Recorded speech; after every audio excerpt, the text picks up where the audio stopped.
भाई साहब प्रियालो रिपोर्ट नियाज़ अली सोलंकी। प्रियालो में नओं तामीर थींदड़ न्याणियुनि खे हुनरी तालीम ॾियण लाइ वोकेशनल ट्रेनिंग सेंटर सिंध जे अॻूणे वॾे वज़ीर सैयद क़ाइम अली शाह जे दौर हुकूमत में मंज़ूर थियो। तामीर थींदड़ वोकेशनल ट्रेनिंग सेंटर में admin block, computer lab, dress making, trade electronics, trade warranty, parking hall ऐं कमरनि जो तामीराती कमु सुस्त रफ़्तारीअ सां जारी आहे।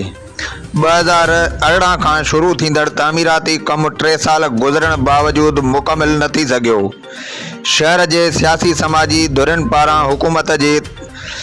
हुकूमत सिंध, तालीम जे सूबाई वज़ीर, समाजी भलाई जे सूबाई वज़ीर DC खेरपुर ऐं ॿियनि वसवारनि खां घुर कई आहे त प्रियालो शहर में क़ाइमु थींदड़ न्याणियुनि जे हुनरी सिख्या घर जो तामीराती कमु जल्द मुकमिल कराए स्टाफ मुहैया कयो वञे त जीअं